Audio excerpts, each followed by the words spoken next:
ازيكم؟ يا رب تكونوا بخير. لو بتدوري على وصفة مخبوزات هشة وطرية وشكلها يجنن وفيها كمان بديل مميز للتوست مميز جدا، يبقى الفيديو ده ليك. هنعمل النهارده وصفة سهلة جدا ومضمونة هتبهري كل اللي يدوقها ويجربها. خليكي معايا خطوة بخطوة عشان النتيجة تطلع زي ما شفتيها في اول الفيديو بالظبط او في الصور بالظبط، بالهشاشة والجمال ده. متنسيش تشترك لايك وشير لو عجبك الفيديو. شايفين الجمال؟ يلا مع بعض نشوف الفيديو. بسم الله الرحمن الرحيم.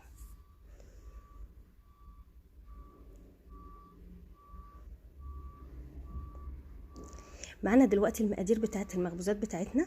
اول حاجه كوبايه حليب كبيره، ومعانا كمان كيس خميره ومعلقه بيكنج باودر و3 كوبايات ونص دقيق منخولين كويس، ومعانا كوبايه زيت وكوبايه حليب بودر ومعلقه سكر كبيره ومعلقه ملح صغيره وبياض بيضه. طبعا الصفار هنعينه عشان نعمل بيه الوش بتاع المخبوزات.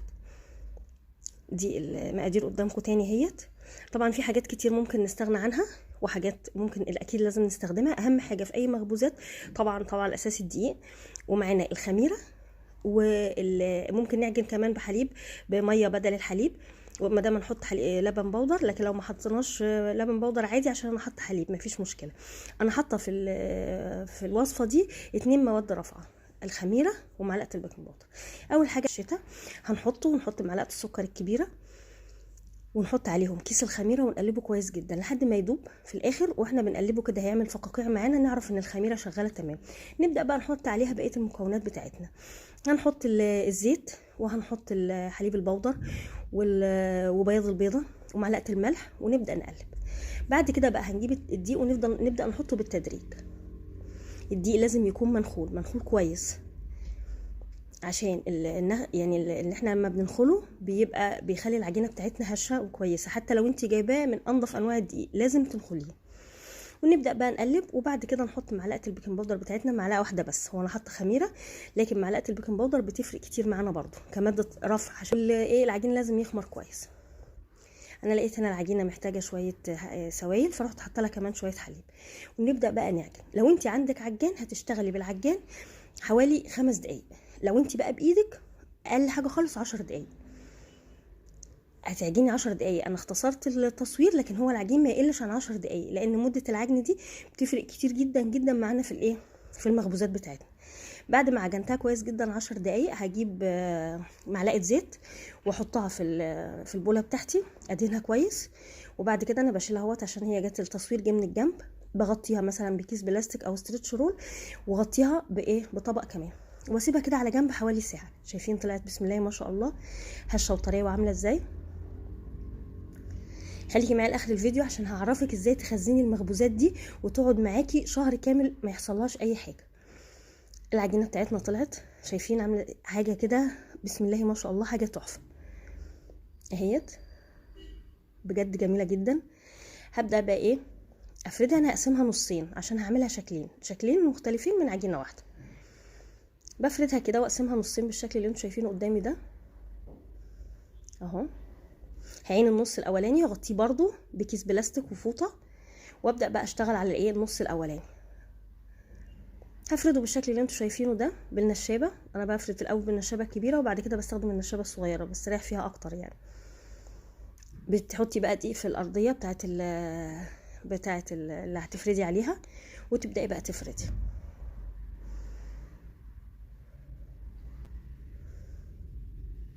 طبعا جدا مجرد ريحتها حتى في البيت بتدي جميله يعني. بصراحه الواحد بيحب يعمل مخبوزات وكده في الشتاء بالاخص يعني.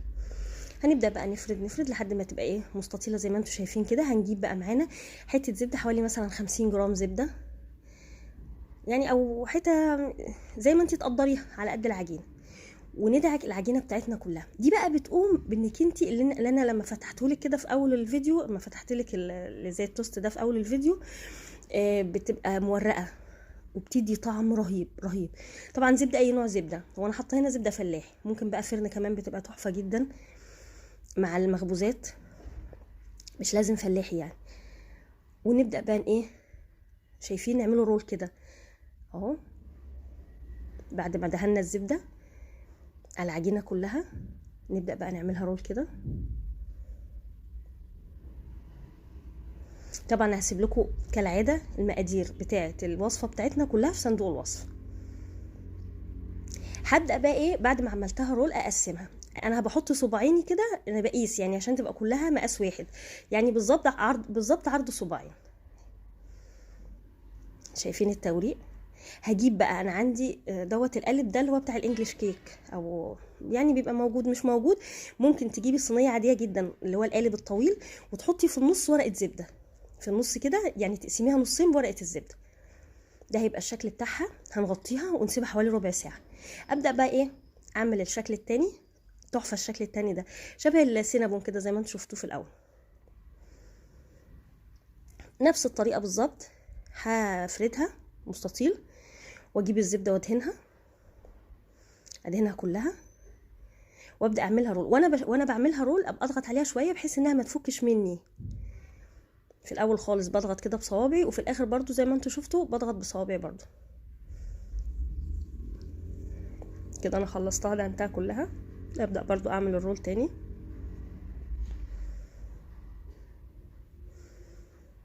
بجد انت لو مشيتي على الخطوات كلها فعلا هتبقي استاذه، والعجينه دي تقدري تعملي بيها اي حاجه. عجينه رائعه هشه وفظيعه بصراحه. اهو الرول بتاعنا التاني برضو نفس الطريقه نفس المقاس 2 2 2. طبعا انت ممكن تعمليها باي شكل، يعني انا مش بفرض شكل عليكي، انا بوريكي الشكل اللي انا عملته. هجيب بقى عندي قالب الكب كيك ده، هدهنه كويس سمنه او زيت.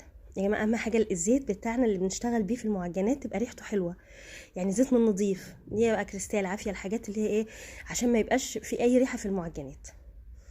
هجيب بقى اللي انا قطعته وابدا اظبطه واحطه في الايه في الكب كيك بتاعنا، في قلب الكب كيك بتاعنا. انا بظبطه بايدي كده بلفه عشان ما يبقاش، عشان يبقى متساوي، شكله متساوي تمام كده. هما طلعوا قد القالب الكب كيك بالظبط 12 واحده تمام كده. واسيبها برضو واغطيها ربع ساعه مع الايه مع التوست.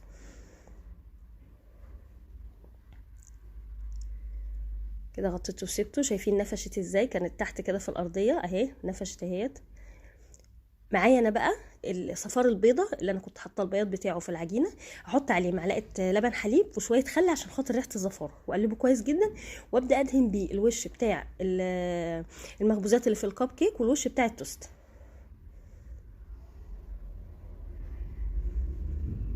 انا في التوست هحط ايه، انا الكب كيك سايباه كده، والتوست هحط على وشه شويه سمسم. يعني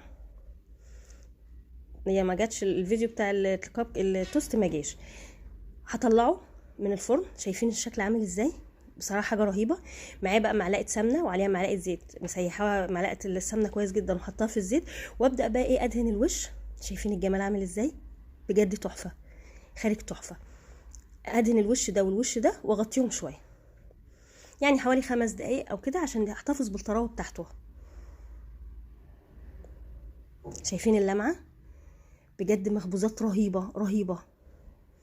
هغطي ده واغطي ده واسيبه حوالي زي ما قلت لكم كده من 5 ل 10 دقايق. طلعتها قدامي اهي. ايه الجمال ده؟ حاجه كده تحفه. هنزله بقى قدامكم. شايفين؟ هوريك الظهر عامل ازاي. ادي الجناب والظهر اللون بتاعهم. الفرن بتاعنا هيبقى على درجه حراره 180 على 180 درجه. بتاخد حوالي ربع ساعه، وبعد كده بتبداي تقيدي عليها الشوايه وتهدي الشوايه حوالي 5 دقايق لحد ما بتديكي اللون ده. في المخبوزات الاتنين بنفس الطريقه. بنحتفظ بالمخبوزات ازاي؟